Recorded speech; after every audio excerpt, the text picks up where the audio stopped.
ಒಟ್ಟು 2 ಗುಂಡುಗಳು ಹಾರಿಸಿದ್ದಾರೆ. ಬಟ್ ಒಂದು ಗುಂಡು ಅವನಿಗೆ ತಗುಲಿದೆ. ಸೊ ಪೋಸ್ಟ್ ಮಾರ್ಟಮ್ ರಿಪೋರ್ಟ್ ಅಲ್ಲಿ ಅದು ಬಂದಿದೆ.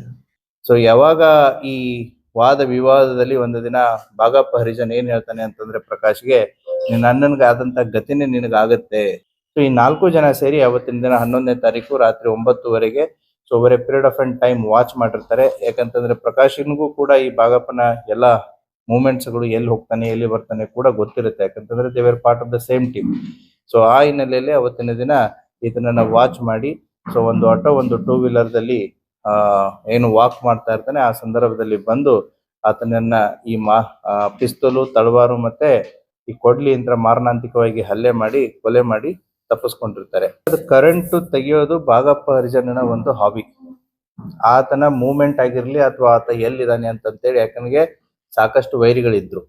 ಸೊ ಆತನೇ ಲೈಟ್ ಅನ್ನ ಆಫ್ ಮಾಡ್ಕೊಂಡು ಆತ ಬಂದಿರೋದು ಹೋಗಿರೋದು ಯಾರಿಗೂ ಕಾಣಬಾರ್ದು ಅಥವಾ ಅವನ ಮೂವ್ಮೆಂಟ್ಸ್ ಗಳು ಯಾರಿಗೂ ಕಾಣಬಾರ್ದು ಅಂತೇಳಿ ಆತ ಮನೆಯ ಹೊರಗಿನ ದೀಪಗಳನ್ನ ಆರಿಸೋದು ಒಂದು ಹವ್ಯಾಸ ಆಗಿರುತ್ತೆ. ರವಿ ಸತ್ತಾದ್ಮೇಲೆ ರವಿ ಮತ್ತೆ ಭಾಗಪ್ಪನ ಮಧ್ಯೆ ಏನು ವ್ಯವಹಾರಗಳಿತ್ತು, ಸೊ ಭಾಗಪ್ಪನ ಹೆಸರಲ್ಲಿ ರವಿ ಸಾಕಷ್ಟು ದುಡ್ಡು ಆಸ್ತಿ ಮಾಡಿದಾನೆ ಅಂತಂತೇಳಿ ಭಾಗಪ್ಪ ಈ ಪ್ರಕಾಶ್ಗೆ ಅಲಿಯಾಸ್ ಪಿಂಟೋ ಏನಿದಾನೆ ಅವನಿಗೆ ತೊಂದರೆ ಕೊಡ್ತಾ ಇದ್ದ.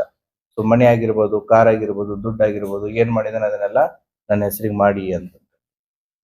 ಈಗ ಮೋಟಿವ್ ಆಫ್ ದ ಮರ್ಡರ್ ನ ನಿಮಗೆ ಹೇಳ್ಬಿಟ್ಟೆ. ಒಂದು ಆಸ್ತಿ, ಒಂದು ಪರ್ಸನಲ್ ಅಟ್ಯಾಕು, ಒಂದು ಹೆಣ್ಣಿನ ಬಗ್ಗೆ ಈತ ಮಾತಾಡಿದ್ದು ಅವಹೇಳನಕಾರಿಯಾಗಿ. These are the motive for his murder. So this Prakash and other ಪ್ರಕಾಶ್ಗೆ ಏನಾಗುತ್ತೆ ಅಂತಂದ್ರೆ ನನ್ನನ್ನು ಇವನು ಉಳಿಸಲ್ಲ ಅನ್ನೋಂತ ಒಂದು ಮನೋಭಾವನೆ ಬರುತ್ತೆ. ಯಾಕಂತಾರೆ ಅಣ್ಣನ್ನೇ ಹೋಗಿದ್ದಾನೆ, ಇನ್ನ ಇವನ್ ಕೊಡೋ ಕಾಟಕ್ಕೆ ಇನ್ನು ಒಂದು ನಾನು ಇರ್ಬೇಕು ಇಲ್ಲ ಆತ ಇರ್ಬೇಕು ಅನ್ನೋಂತ ಒಂದು ಮೈಂಡ್ ಸೆಟ್ ಅವನಿಗೆ ಪ್ರಿಪೇರ್ ಆಗುತ್ತೆ. ಸಿ ಇಡೀ ಜಿಲ್ಲಾ ಪೊಲೀಸ್ ತಂಡವಾಗಿ ಇದರಲ್ಲಿ ಕೆಲಸ ಮಾಡಿದೆ. So not just one person.